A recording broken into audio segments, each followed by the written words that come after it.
JBN, we keep you informed. Papa Eddie's final flight. Please remember to like, subscribe, share, leave us a comment, and click the notification bell to receive our daily news items. It was Edward Seaga's last touchdown on the tarmac at the Norman Manley International Airport in Kingston, where members of the 1st Battalion Jamaica Regiment, decked out in their bright red uniform, to execute a pompous welcome, a fitting salute to the former Prime Minister who died in Miami, Florida last Tuesday. At 6:06 p.m., the Caribbean Airlines plane carrying the remains of Seaga landed at the airport as the pastel sunset faded over the airport, and at the instant the military men began playing the Pilgrim Chorus. Seaga's coffin was received by military guard of honor, and as officials led by Prime Minister Andrew Holness and relatives watched, comforting each other with an occasional embrace, it was brought to a waiting hearse. A teary-eyed Mike Henry, a member of the Holness-led cabinet, said that Seaga's legacy was rock solid and should be preserved. The state is paying tribute to a giant servant of the people, someone I worked with very closely, a visionary, served as his junior minister 4 times, so I knew his visions, his hopes, dreams, and the issues he had to wrestle with, Henry said. I looked at it and I said this is the role that everyone has to take. If we really want to pay truth to his legacy, we must look at all the attributes and the problems and begin to build a better Jamaica.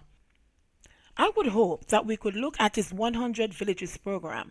I want us to look at the Afrocentricity of his vision. We must recognize that he was the first Prime Minister to break the dynastic structure of the plantocracy. So there was a number of things that he was trying to achieve that was important to the structure of our country. He sought ultimately to overcome the divide and rule concept. None but ourselves can free our minds. His appreciation of the Afrocentricity of our beginning stood out, Henry, the Central Clarendon Member of Parliament, said. Culture and Gender Minister Olivia Babsy Grange, who was active in yesterday's proceedings, said she had noted calls for Seaga to be named a national hero, but made it clear that the government was not focusing on that issue. She said it was all about honoring the legacy of the former Prime Minister. But even as Grange stated that the government will celebrate his life so far as the protocols will allow, one member of a revival group who turned up at the airport last evening was not pleased that the practice that Seaga had dabbled in while in West Kingston was not included as part of the welcoming ceremony. Cameron Bryan, a leader in the Revival Church, said the movement had taken Seaga's death very hard and wanted to be included in giving the former Prime Minister a grand send-off. He was a staunch revivalist. He was a revivalist spiritual leader. He was in charge of churches. He usually sleep with us. We would stay overnight for service in Tivoli, and he would sleep with us, 7 or 6 of us under one bed, and he would lay across and sleep. He was not afraid to sleep. For him to go, we are really hurt. I would wish for his funeral service to be a revival funeral service, Bryan said. The public will have several opportunities to view Mr. Seaga's remains before he is buried on June 23. His remains are expected to lay in state at the Jamaica Labour Party headquarters on June 5. There will also be a viewing in Montego Bay on June 7. On June 11 and 20, the body will be in Tivoli Gardens, and on June 19 and 20, public viewing will take place at the National Stadium. Several events are also planned ahead of his funeral, including a culture tribute on June 18 and a revival night on June 22.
JBN, we keep you informed. Please remember to like, subscribe, share, leave us a comment, and click the notification bell to receive our daily news items.